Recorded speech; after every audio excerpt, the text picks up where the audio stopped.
Kumusta mga kakusina? Tayo po ay magluluto ng ginataang talong na masarap. Ayan, nandyan po ang ating talong. Hiniwa-hiwa na natin at ilalagay natin ang pangalawang gata para ating pagpakuluan.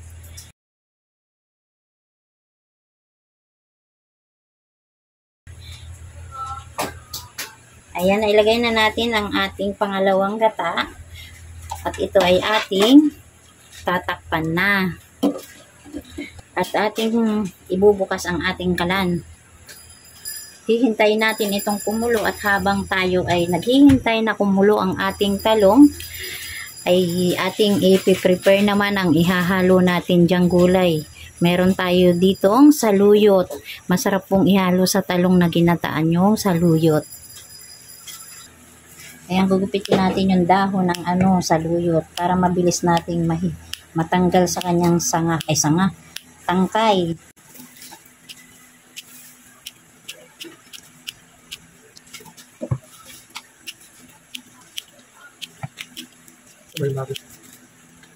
Ang gaganda ng ating saluyot, napakalalapad ng dahon. Ito naman sa probinsya ay hindi pinapansin doon sa amin. Ito pala ay mas masustansya kaysa sa anumang gulay. Parang pangalawa sa malunggay ito na masustansya na kailangan talaga ng ating katawan.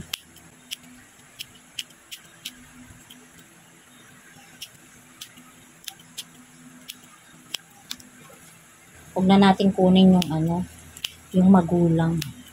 Saka yung pangit ang dahon, yung mga butas-butas, huwag na natin kuhanin kasi marami naman to. Kaya okay lang na maiwan yung mga pangit na dahon.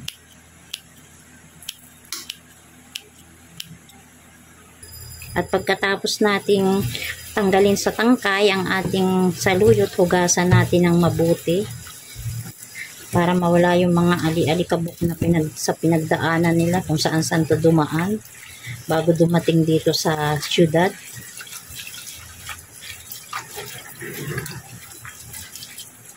At meron po tayo ditong dalawang leftover na galunggong, pritong galunggong, ay ito ay ang ating hihimay-himayin para ito ang ating isasama sa prito. At tingnan ninyo, napakasarap ng ating nilutong gulay. At hindi ko na tinanggal yung ulo kasi dagdag lasa din po yan pag inilagay sa ating gulay. At ayan nga po, kumukulo na ang ating niluluto. Kaya ilalagyan na natin ito siya ng pamintang durog. Lalagyan din natin ng seasoning. Lagyan natin ng kaunting asin. Hindi ko ho dinamihan ng asin ang ating anak na kamapaalat. Ay pwede namang magdagdag mamaya. Lagyan din natin siya ng bawang. Ilubog natin para maglasa yung bawang sa Ayan, malambot na ang ating talong. Kaya ang isusunod natin ay ang ating saluyot. Ayan naman, mabilis maluto ang ating dahon. Kaya saglit na saglit lang.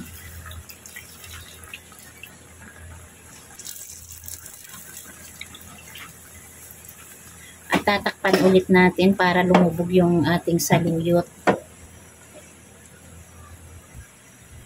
Isunod na natin ang ating kakanggata para sabay silang maluto ng saluyot. Ayan. O diba, ang sarap.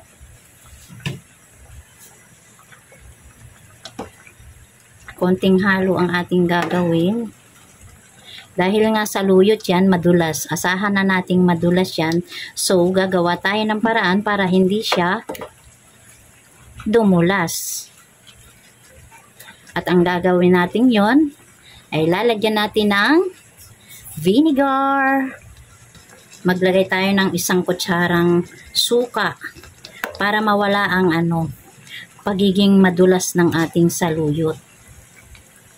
Ayan, konting halo para mag-mix ang ating talong at ang ating saluyot. At syempre maluluto na ang ating gulay, kaya ihahalo na natin ang ating prito. Kaya kung kayo may mga leftover na pritong isda, pwede nating ihalo sa mga gulay para hindi siya masasayang at hindi matatapon. At yan ay isa rin nakakapagpasarap ng ating gulay pag may halong isda na prito. At syempre, pag maluluto na, ay ating titikman. Napakalapot po ng ating gata. Yummy! At ang last nating ilalagay ang ating sibuyas. Alam nyo naman po ako, pag naghalo ng sibuyas sa huling bahagi ng ating pagluluto para mabango ang ating nilutong ulam. Ayan, maliban na lang kung ginisa. Siyempre, ang ginisa, nauuna yung sibuyas. Pero pag mga ganito, para mabango ang inyong niluluto, ay di sa huli natin ilagay ang ating sibuyas. Oh, tingnan mo ang lapot. Okay, luto na po ang ating ginataang talong with saluyot. Pwede na tayong kumain. Thank you po sa inyong panonood. Shout out po sa inyong lahat. Sa inyong lahat na followers. Maraming salamat po sa suporta. Labog na ang talong. Okay, bye-bye na po at luto na ang ating ulam ngayon tanghali.